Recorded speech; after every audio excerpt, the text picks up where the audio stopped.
Partai yang katanya mengklaim paling NU itu cuma kurang dari 10%, Pak. Padahal NU itu lebih 50% dari warga Muslim Indonesia. Nah, masa kita cuma ngurus 10%, yang 40% nggak kita urus gitu.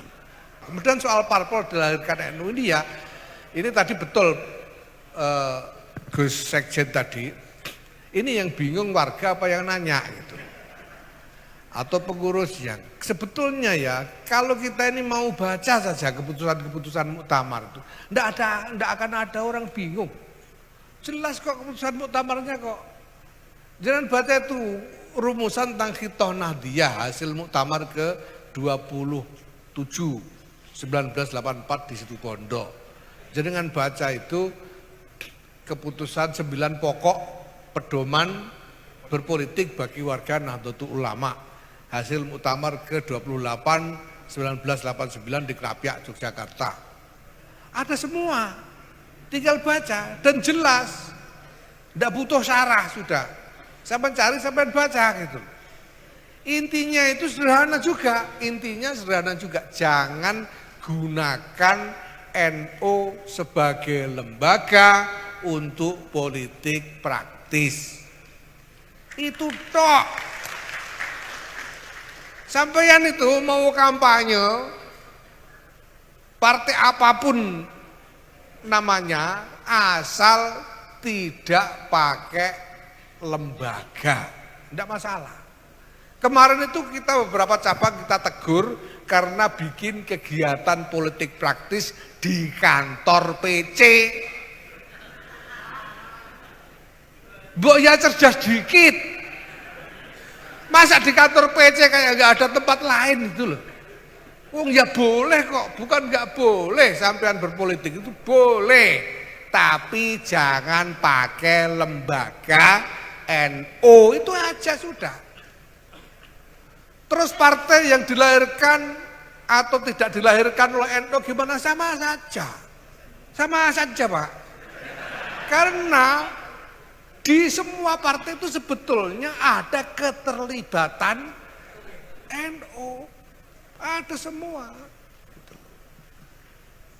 Dan warga NU ini tersebar kurang lebih merata di semua partai yang ada. Gitu. Partai yang katanya mengklaim paling NU itu cuma kurang dari 10%, Pak. Padahal NU itu lebih 50% dari warga Muslim Indonesia. Nah, masa kita cuma ngurus 10%, yang 40% nggak kita urus gitu. Ya semuanya boleh gitu. Semuanya boleh, silahkan, enggak apa-apa. Nah, yang paling penting lagi Pak, kita jangan pakai simbol identitas NU untuk politik. Ini penting sekali, sangat penting.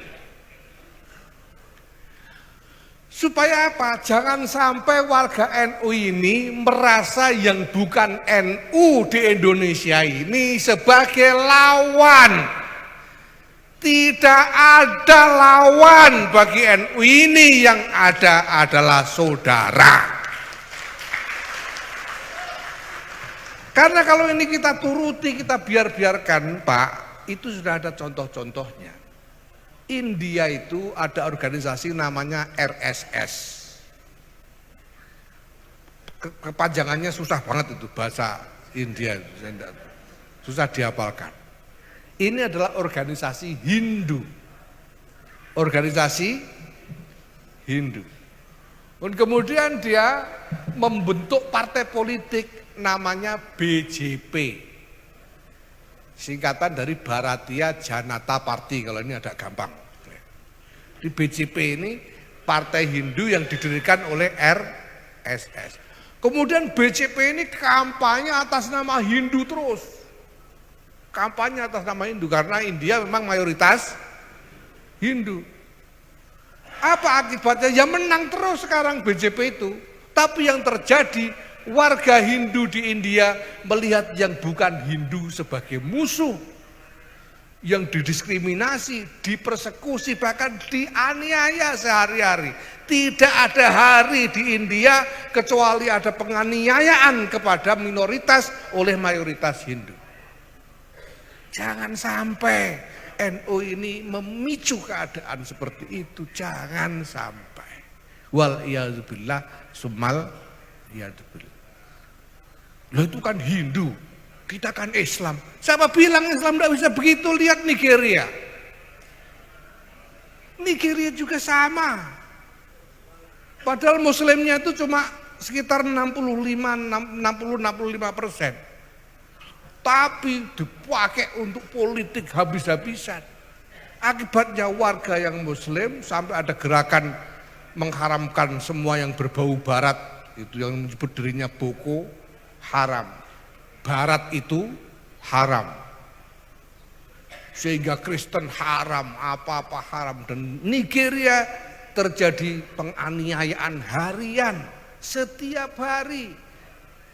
Bukan cuma dianiaya, dibunuh, diculik, diperdagangkan minoritas di Nigeria ini oleh mayoritas muslim.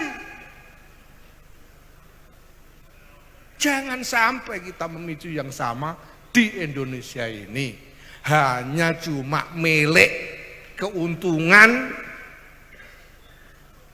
mendapatkan jabatan-jabatan di dalam politik di Indonesia ini. Wal iyadzubillah summal iyadzubillah. Saya bilang sama teman-teman, lo kita ini lo ikut-ikutan rebutan jadi presiden nyari apa? Wong kita tidak punya perusahaan yang butuh perlindungan pemerintah juga gak ada. Yang paling top itu perusahaan Wong Solo punyanya Ki Anwar. Tidak sampai konglomerasi besar yang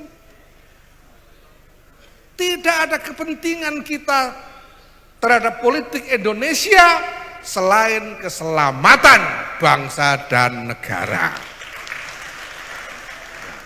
Nah kemudian soal menempel kemuliaannya ini, menempel kemuliaannya NU, menempel pada kemuliaan.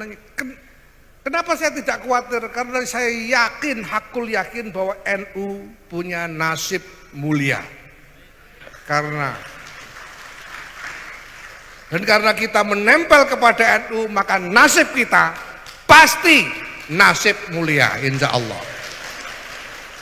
Mulianya dunia atau akhirat ya terserah Allah Subhanahu wa taala, gitu saja sudah. Pokoknya mulia. Gitu.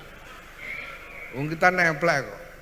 Sekarang kertas koran itu saja dipakai buntel terasi ya jadi terasi, tapi kalau dipakai samaknya muskaf ya tidak boleh dipegang kalau tidak wudu. Orang tidak boleh menyentuh kita tanpa berpikir tentang kehormatan NU. Nah lalu gimana kalau ada orang melihat NU sebagai aset memanfaatkan? Sudah ada aturan kok, ada ADRT, ada perkum macam-macam. Apa kesalahan yang harus disanksi, sanksinya apa? Sudah ada semua, tinggal kita jalankan. Yang kita butuhkan adalah disiplin mengikuti apa yang ada dalam aturan itu. Lepas dari perasaan kita.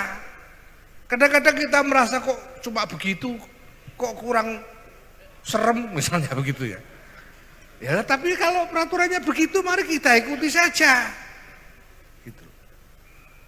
Makanya saya selalu bilang ini harus ada konsolidasi nasional, semuanya harus disiplin mengikuti aturan secara nasional. Mekanisme-mekanisme, tata cara dan sebagainya, termasuk agenda-agenda dan program-program. Gitu. Nah kalau ada yang merasa punya gagasan lebih baik dari apa yang tertuang di dalam aturan-aturan itu, ya tunggu ada perubahan aturannya. Perjuangkan di muktamar nanti, tunggu 5 tahun lagi gitu loh. Kalau ada yang tidak sudi punya ketua umum saya, tunggu 2027 gitu loh. Kan enak kita ini. Sama dengan aturan-aturan organisasi ini. Kalau sudah jadi aturan, mari kita jalankan secara nasional tanpa kecuali. Nah, di situ kita enak, semua tahu, makanya dibaca. ADRT dibaca, Pergub dibaca, supaya tahu aturannya apa. Karena ini adalah sanksi-sanksi dunia. Lah kalau urusan hisab di yaumil hisab nanti kan urusan sampean masing-masing gitu. Urusan sama Allah. Kalau ini organisasi, ya urusannya adalah aturan. Itu saja. Terima kasih.